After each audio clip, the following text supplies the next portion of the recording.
తాకట్లో ఉన్న మీ బంగారాన్ని విడిపించి ఆ రోజు ఆన్లైన్ రేటుకి కొంటాం. Sharma gold company.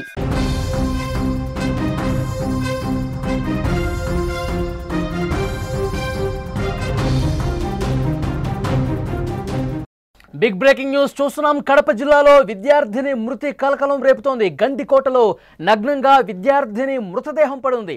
ప్రొద్దుటూరులో గీతం జూనియర్ కాలేజీలో ఇంటర్ చదువుతోంది వైష్ణవి.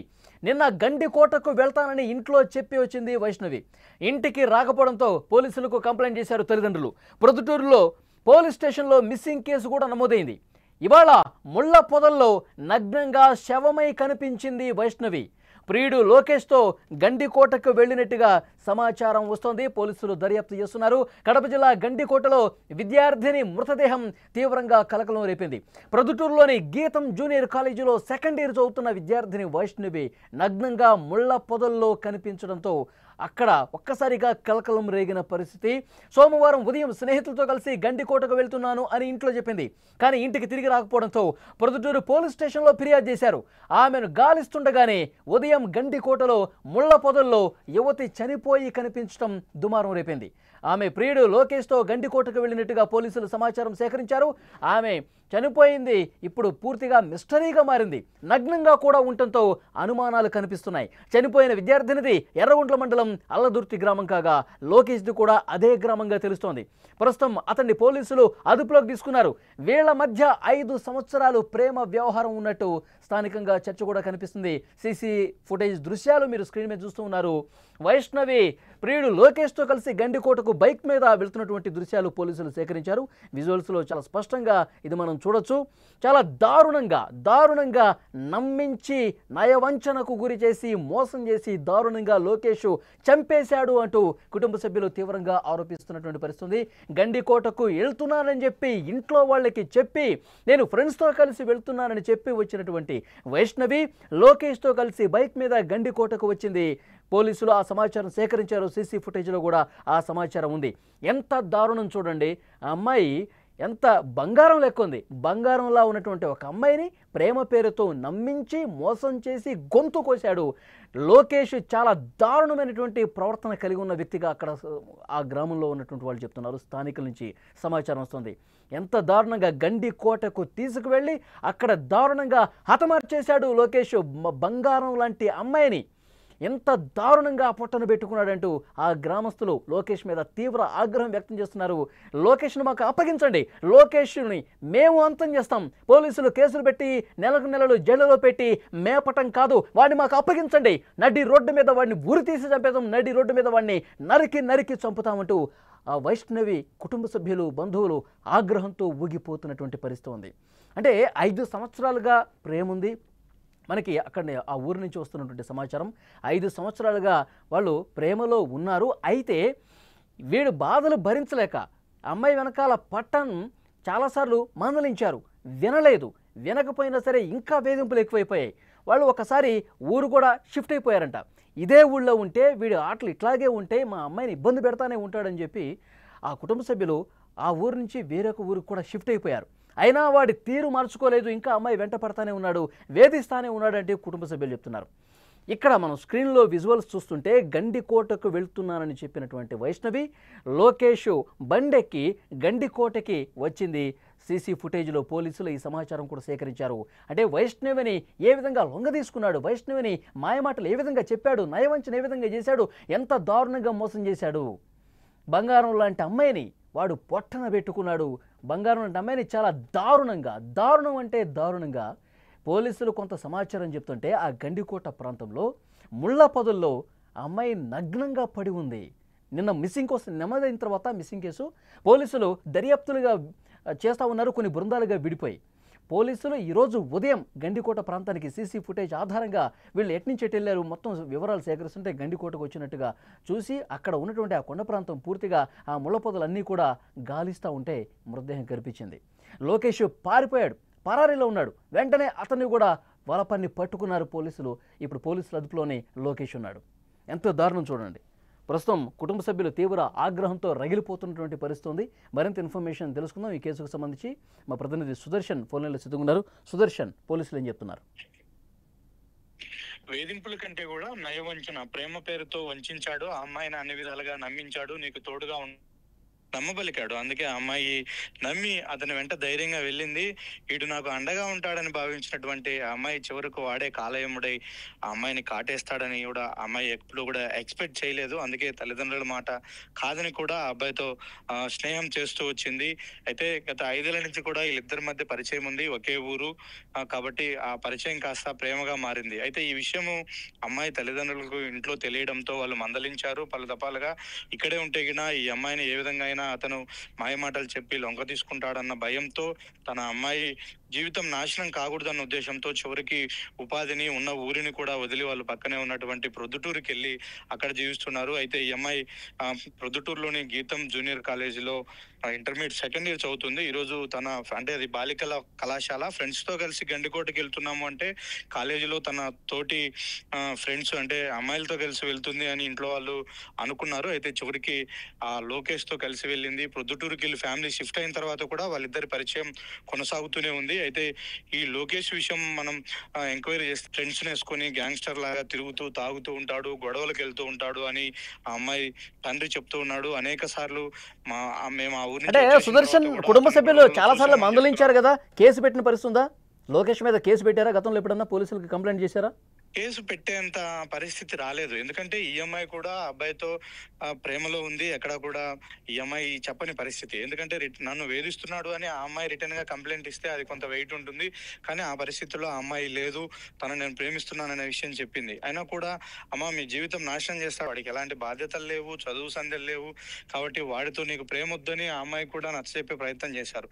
అలాగనే అమ్మాయి మీద ప్రెజర్ తెచ్చినా కూడా మళ్ళీ ఏ అఘాయిత్యం జరుగుద్దు అని తల్లిదండ్రులు కొంత సామరస్యంగానే చెప్పుకొని ఊరు అంటే ఊరు వదిలి వెళ్ళిపోతే అయినా వాళ్ళ మనసులు మారుతాయి, అమ్మాయి ఉంటుందని ఎక్స్పెక్ట్ చేశారు. అది కూడా జరగలేదు. చివరికి నిన్న ఫ్రెండ్స్ తో వెళ్తామన్నటువంటి అమ్మాయి లోకేష్ తోని అంటే నిన్న వెళ్ళిన అమ్మాయి రాత్రికి ఇంటికి రాకపోయేసరికి తల్లిదండ్రులు స్థానికంగా ఉన్నటువంటి ప్రొద్దుటూరు 1 టౌన్ పోలీస్ స్టేషన్ లో ఫిర్యాదు చేశారు. ఆ మిస్సింగ్ కేసుగా నమోదు చేసినటువంటి పోలీసులు ఎంక్వైరీ చేస్తున్న ప్రయత్నంలో గండికోటకి వెళ్ళిందని చెప్పింది కాబట్టి గండికోట ఎంట్రన్స్ లో ఉన్నటువంటి ఒక సీసీ ఫుటేజ్ ను అక్కడ పోలీసులు పరిశీలించారు. ఈ అబ్బాయితో కలిసి ఆ అమ్మాయి ఒకే బైక్ లో వెళ్ళడాన్ని తల్లిదండ్రులకు చూపించడంతో వాళ్ళ అమ్మాయిని కనుక్కున్నారు. లోపలికి వెళ్ళిన తర్వాత ఏం జరిగిందనే విషయాన్ని పోలీసులు ఆరా తీసి ఆ సరౌండింగ్స్ లో ఎతికారు. అక్కడ రంగనాయక స్వామి ఆలయం ఉంటుంది ఒకటి గండికోట లోపల. ఆ ఆలయం వెనక ఉన్నటువంటి ముళ్ళ పొదల్లో ఈ అమ్మాయి బాడీని, అది కూడా నగ్నంగా, ఎలాంటి ఒంటిపైన ఎలాంటి బట్టలు లేకుండా చనిపోయినటువంటి ముళ్ళ పొదల్లో బాడీని గుర్తించారు. అయితే ఇక్కడ సీసీ ఫుటేజ్ అనాలిసిస్ చేసే ప్రయత్నంలో 10:30 ఆ సమయంలో ఆ అబ్బాయి ఆ అమ్మాయితో కలిసి బైక్ లో లోపలికి వెళ్ళాడు. తిరిగి గంటన్నరలోనే అతను ఒక్కడే సింగిల్ గా మళ్ళీ బయటకు వచ్చాడు. అంటే ఇద్దరు కలిసి లోపలికి వెళ్ళిన తర్వాత వీళ్ళిద్దరు ప్రేమించుకున్నారు, ఇద్దరు అన్యోన్యంగా ఉన్నారన్న విషయంలో వీళ్ళకి ఎందుకు ఆ గంటలో వీళ్ళిద్దరి మధ్య ఏం జరిగింది, ఆ అమ్మాయిని పరిస్థితి అక్కడ ఎందుకు వచ్చిందనే దాని మీద ఇప్పుడు పోలీసులు కూడా విచారిస్తూ ఉన్నారు. ఇప్పుడు లోకేష్ పోలీసుల అదుపులోనే ఉన్నాడుగా, లోకేష్ విచారిస్తున్నారా? లోకేష్ పోలీసుల అదుపులోనే ఉన్నాడు. ప్రొద్దుటూరు సరౌండింగ్స్ లో వాళ్ళు నిన్న రాత్రే ఆ అబ్బాయిని ఎప్పుడైతే గండికోటగా అమ్మాయిని తీసుకెళ్లాడని గుర్తించారో ఆ అబ్బాయి ఫోటో కూడా వాళ్ళకు సీసీ ఫుటేజ్ లో దొరికింది కాబట్టి దాని ఆధారంగా వాళ్ళు ఎంక్వైరీ చేశారు. నిన్న రాత్రి అంటే నిన్న మిడ్ నైటే ఆ అబ్బాయిని ప్రొద్దుటూరు సరౌండింగ్స్ లో పోలీసులు అదుపులోకి తీసుకున్నట్టుగా తెలుస్తుంది. నిన్నటి నుంచి కూడా అన్ని కోణాల్లో ఆ అబ్బాయిని విచారిస్తూ ఉన్నారు. అయితే ఇంతగా తమ అమ్మాయిని కాపాడుకోవడానికి ఆరాటపడినటువంటి తల్లిదండ్రులకు చివరికి ఈ రోజు ఒక చేదు వార్త, విషాదకరమైన వార్త వినాల్సి వచ్చింది. ఆ వార్త ఈ ఘటన తర్వాత, ఈ వార్త విన్న తర్వాత కుటుంబ సభ్యులు ఏం చెప్తున్నారు సుదర్శన్? వార్త విన్న తర్వాత ఆ అమ్మాయి తండ్రి అయితే చాలా ఆగ్రహానికి గురవుతున్నాడు. తను ఎక్కడ కూడా ఆవేదన చెందుతున్న పరిస్థితి కూడా లేదు. ఎందుకంటే ఇంతటి దారుణమా నా బిడ్డను ఒక ఆడపిల్ల తండ్రిగా నేను కాపాడుకోవడానికి ఇంత ప్రయత్నించినా కూడా ఆ విధవ, ఆ జులాయి విధవ ఎట్టి పరిస్థితుల్లో మా అమ్మాయిని ట్రాప్ చేయాలనుకున్నాడు. చివరికి ప్రాణాలు తీశాడు, మాకు కడుపు కోత మిగిల్చాడు, ఖచ్చితంగా తనను ఎన్కౌంటర్ చేయాలి అంటూ కూడా అతను చేత కాకపోతే నాకు అప్పచెప్పండి, ఖచ్చితంగా నా బిడ్డకు ఎంత అన్యాయం చేశాడో 5 ఏళ్లుగా మేము వాడి టార్చర్ వల్ల, వాడి వేధింపుల వల్ల, వాడి తీరు కారణంగా మేము ఎంత మానసిక క్షోభకు గురయ్యాము. ఎందుకంటే ఒక అమ్మాయి తల్లిదండ్రులుగా అమ్మాయి వాడితో తిరుగుతుందంటే బయటికి అది తెలిస్తే పరువు పోతుందన్న విషయం ఒకటి, ఆ అమ్మాయిని ఏ టైంలో ఏం చేస్తాడో ఏమో. అలాగని అమ్మాయిని బంధించి కాపాడుకోలేని పరిస్థితి. అనేక విధాలుగా అమ్మాయిని మోటివేట్ చేసే ప్రయత్నం చేశారు. కానీ ఆ అమ్మాయి పూర్తిగా అబ్బాయి ట్రాప్ లో పడిపోయింది. ప్రేమ అంటూ ఉంది. ఆ అబ్బాయి ఫోన్ కు రెస్పాండ్ అయ్యి ఈ రోజు గండికోట గ్రామం అంటే వెళ్లే పరిస్థితుల్లో అమ్మాయి ఏంటంటే తల్లిదండ్రులైనా ఏం చేయగలుగుతారు ఈ విషయంలో? ఇది నా ప్రేమ అంటే ఒక అమ్మాయిని తీసుకెళ్లి ఈ విధంగా చేసి చంపడమేనా ప్రేమ? అసలు ప్రేమ అంటే వాడికి తెలుసా? లోకేష్ అనే వాడికి తెలుసా? వాడు రోజు గ్యాంగ్ వేసుకుని అబ్బాయిలతో కలిసి మందు తాగుతూ గొడవలకి వెళ్లే వాడికి ప్రేమించే మనస్తత్వం ఉంటుందా అన్నది ఇప్పుడు ఆ తల్లిదండ్రులందరూ కూడా ప్రశ్నిస్తున్నారు. అది ఖచ్చితంగా పోలీసులు కఠినంగా శిక్షించే విధంగా అన్ని విధాలుగా కేసును అయితే ఎంక్వైరీ చేస్తున్నారు. ఇప్పటికే సంఘటన స్థలానికి ఇక్కడ క్లోజ్ టీం వెళ్ళింది, వెళ్ళింది. అసలు ఆ ఘటన ఏం జరిగిందన్న దానిపైన పోలీసులు విచారణ చేస్తూ ఉన్నారు. ఇస్తున్నారా లేకపోతే ఇంకేమన్నా లోపల జాయిన్ అయ్యారా? ఆ అమ్మాయిని అందరూ వేధించడం కారణంగా అలా జరిగిందా? ఏం జరిగింది అనేది ఇప్పుడు మిస్టరీగా మారింది. ఇది కూడా త్వరలోనే పోలీసులు ఛేదించే అవకాశాలు కనిపిస్తాయి. ఓకే సుదర్శన్, మరింత ఇన్ఫర్మేషన్ కోసం మళ్ళీ ఒకసారి మిమ్మల్ని కాంటాక్ట్ చేస్తాం. వైష్ణవి తల్లిదండ్రులు కుటుంబ సభ్యులు ఆగ్రహంతో రగిలిపోతున్నారు. ఇంత మోసం చేసి నయవంచనకు గురి చేసి మా అమ్మాయిని చాలా దారుణంగా చంపేసి ముళ్ళ పొదల్లో పడేశాడు, వాడిని కఠినంగా శిక్షించాలి, ఉరి తీయాలి, వాడిని మాకు అప్పగించండి అంటూ కుటుంబ సభ్యులు ఆగ్రహంతో మాట్లాడుతున్న పరిస్థితి. వైష్ణవి తండ్రి ఏమన్నాడు ఒక్కసారి వినండి. ఇంతకుముందు మీ పాపను సతాయిస్తా అన్నాడు కదా, సతాయిచ్చంటే మన ఆడపిల్లలకు వెళ్ళడం నేను వీడికి వచ్చిన వీడికి ఏంటి గొడవ నాకు అని వచ్చినా అని ఇచ్చిపెట్టలేవాళ్ళు. వాళ్ళు ఫుల్ గ్యాంగ్ నా అమాపులు గ్యాంగు ఎరుగుంటంతా తాగి అల్లరి చేస్తుంటే నేను చూసిన పిల్లలు 3 సార్లు చూసిన పడిపోయి అంత గ్యాంగ్ అంతా చూసిన నేను. నన్ను చూసి ఇక పక్కకు పోతున్నాడు, మా ఊరే కాబట్టి. వాని ఎన్కౌంటర్ చేయాలా తెలంగాణలో చేసినట్టు. మీ చేత కాబట్టి నేనే చేస్తా, ఓకేనా? అదే తండ్రి చెప్తున్నారు. వైష్ణవి తండ్రి చాలా స్పష్టంగా వాడిని ఎన్కౌంటర్ చేసి పడేయాలి, లేదంటే వాడిని మాకు అప్పగించండి, మేము చూసుకుంటాం వాడి సంగతి అంటూ వైష్ణవి తండ్రి ఆగ్రహంతో రగిలిపోతూ చెప్తున్నటువంటి మాటలవి. ఎంత దారుణంగా లోకేష్ వైష్ణవిని నమ్మించి నయవంచన చేసి గొంతు కోసి మాయమాటలు చెప్పి గండికోటకి తీసుకొచ్చి చంపేసి ముళ్ళ పొదల్లో పడేశాడు. నగ్నంగా వైష్ణవి మృతదేహం కనిపించిందంటే ఎంతటి దారుణమైనటువంటి పరిస్థితిలో ఆమె ఉన్నది. ఆ సమయంలో అసలు ఏం జరిగిందో పూర్తిగా ఇంకా దర్యాప్తు చేయాల్సిన అవసరం ఉంది. లోకేష్ ఒక్కడే ఉన్నాడా ఆ స్పాట్లో? అంతకుముందే వాళ్ళ ఫ్రెండ్స్ని ఎవరైనా పంపించి అందరూ కలిసి దారుణంగా ఏమైనా ప్రవర్తించారా? ప్రస్తుతం పోలీసులు అన్ని కోణాల్లో కూడా దర్యాప్తు చేస్తున్నటువంటి పరిస్థితి ఉంది. ఒక ముఖ్యమైనటువంటి విషయం, అమ్మాయిలు కూడా ఆలోచించాలి అసలు ఎవరితో మనం ఉంటున్నాం అన్న విషయానికి సంబంధించి. ఎందుకంటే ఆ ఊరి నుంచి డీటెయిల్స్ వస్తున్నాయి. ఇప్పుడు మా ప్రతినిధి సుదర్శన్ చెప్పినట్లుగా ఆ గ్రామస్తులు కొంతమంది సమాచారం ఇస్తూ ఉన్నారు. లోకేష్ అనే జులాయిగా తిరుగుతూ ఉంటాడు, ఒక గ్యాంగ్ని మెయింటైన్ చేస్తూ ఉంటాడు, తిరుగుతూ ఉంటాడు, తిరుగుబోతూ వాడు అసలు ఏ పని చేయడు. అలాంటి వాడు మా అమ్మాయిని ట్రాప్ చేయటం మొదలుపెట్టాడు, నమ్మించాడు, నయవంచనకు గురి చేశాడు, మోసం చేశాడు, పూర్తిగా తన వైపుకు లాగే ప్రయత్నం చేశాడు. కొన్నాళ్లుగా ఇదే విధంగా తంతు కొనసాగుతుంది. 2-3 సార్లు మందలించా కానీ వాడి పరిస్థితుల్లో ఎలాంటి మార్పు రాలేదు. ఇంకా వాడు బాధ భరించలేక మేము వేరే ఊరికి షిఫ్ట్ అయినా కానీ మా అమ్మాయిని వెంట పడతానే ఉన్నాడు. మా అమ్మాయిని పూర్తిగా ట్రాప్ చేసి తన వైపు లాగేసుకున్నాడు. ఈరోజు ఇంత దారుణం జరుగుతుందని చెప్పి అస్సలు మేము ఊహించలేదు. గండికోటకు వెళ్తున్నానని చెప్పి ఇంట్లో చెప్పి వెళ్ళినటువంటి వైష్ణవి గండికోటలో ఈరోజు మృతదేహమై నగ్నంగా కనిపించిందంటే ఎలాంటి దారుణమైన పరిస్థితులు కనిపించినాయి. లోకేష్ అనేవాడిని నడి రోడ్డు మీద ఉరి తీయాలి, లేదంటే ఎన్కౌంటర్ చేయాలి. బంగారం లాంటి మా అమ్మాయిని ఇంత దారుణంగా వాడు చంపేస్తాడంటూ కన్నీరు పెట్టుకుంటున్న పరిస్థితి. ఆ తండ్రి మాటలు మీరు ఉన్నారు, వాడిని మాకు అప్పగించండి, లేదంటే తెలంగాణ హైదరాబాద్లో చేశారు కదా ఎన్కౌంటర్, ఆ విధంగా చేస్తేనే ఇలాంటి వెధవలకు బుద్ధి వస్తుంది. ఇలాంటి వాళ్ళు తిరుగుబోతులు, తాగుబోతులు, జులాయిగా తిరిగే వెధవలు అమ్మాయిలు జోలికి రావాలంటే భయపడే విధంగా కఠినంగా శిక్షించాల్సినటువంటి అవసరం ఉందని ఆ కుటుంబ సభ్యులు చెప్తూ ఉన్నారు. ఇంటర్మీడియట్ చదువుతుంది, 2nd ఇయర్. అమ్మాయి చూడండి ఎంత బాగుందో, బంగారం లాగుంది. ఆ అమ్మాయిని అసలు చంపాలన్న ఆ ఆలోచన వాడికి ఎట్లా వచ్చింది?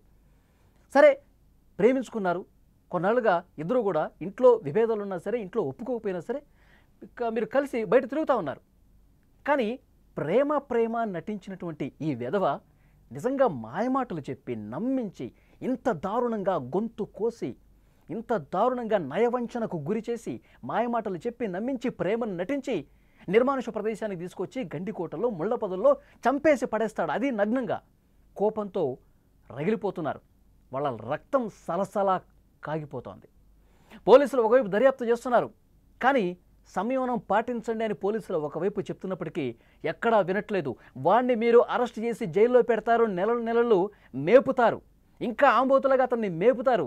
అతనికి ఏమీ కాదు, మళ్ళీ బయటకు వచ్చేస్తాడు, ఏదో రకంగా బెయిల్ మీద బయటకు వచ్చేస్తాడు. కానీ మా కోపం చల్లారదు. వాడు చేసినటువంటి మోసం, మమ్మల్ని పెట్టినటువంటి ఒక టార్చర్ ఇంకా మా కళ్ళ ముందు కనిపిస్తానుంది. వాడిని మాకు అప్పగిస్తారా లేదా, వాడిని మీరన్నా చంపుతారా, మమ్మల్ని చంపమంటారా అంటూ ఆ కుటుంబ సభ్యులు ఆవేదనతో, ఎందుకంటే అల్లారు ముద్దుగా పెంచుకున్నటువంటి ఆ అమ్మాయిని ఇంటర్మీడియట్ సెకండ్ ఇయర్ గీతం కాలేజీలో చదువుతోంది. ఒక మంచి భవిష్యత్తు ఉంటుంది, మంచిగా చదువుకున్నాక ఒక మంచి వ్యక్తితో పెళ్లి చేద్దామని చెప్పి ఆ కుటుంబ సభ్యులు ఎన్నో ఆశలు పెట్టుకుని ఉంటారు ఆ అమ్మాయి మీద. వైష్ణవి చూడటానికి బంగారం లెక్క, మన కుటుంబ సభ్యులలాగా ఎంత బాగుందో చూడండి. అలాంటి అమ్మాయిని చాలా దారుణంగా నమ్మించి మాయమాటలు చెప్పి తీసుకెళ్ళి చంపేసి ముళ్ళ పొదల్లో పడేశాడు. ఆ గ్రామస్తులందరూ కూడా ఆగ్రహంతో రగిలిపోతున్నారు. వాడిని మాకు అప్పగించండి అంటూ పెద్ద ఎత్తున అక్కడ ఆందోళన చేస్తున్నటువంటి పరిస్థితి ఉంది. సో పోలీసులు ఇంకా దర్యాప్తు చేస్తున్నారు. వీడే ఉన్నాడా, ఇంకా ఎవరైనా ఉన్నారా, ఆ గండికోట రిజర్వాయర్ దగ్గరికి ఇంకా ఎంతమంది ఉన్నారు, వీళ్ళు బైక్ మీద వెళ్లేలోపే అక్కడ కొంతమందిని ఏమైనా కాపు కాసి పెట్టాడా? ఎందుకంటే ఆ అమ్మాయి ఆ మృతదేహం పడిపోయిన తీరు చూస్తే ఏదో అఘాయిత్యం జరిగి ఉంటుంది, చాలా దారుణంగా ఏదో చేసి ఉంటారన్న అనుమానం ఆ కుటుంబ సభ్యుల్లో చాలా బలంగా ఉంది. సో డెఫినెట్గా అన్ని కోణాల్లో దర్యాప్తు చేసి వాస్తవాలు వెలికి తీయాలి, నిజాలు బయటకు రావాలి. పోలీసులు చేత కాకపోతే చెప్పండి, వాణ్ణి ఇక్కడికి తీసుకురండి, మా ఊరికి తీసుకురండి, నడ్డి రోడ్డు మీద వాడిని కాల్చి చంపుతామని చెప్పి కుటుంబ సభ్యులు ఆవేదనతో మాట్లాడుతున్న పరిస్థితుంది. ఈ కేసులో ఇంకా దర్యాప్తు జరుగుతుంది. పోలీసులు మరికొద్ది గంటల్లో పూర్తి డీటెయిల్స్ చెప్పే అవకాశం కనిపిస్తోంది.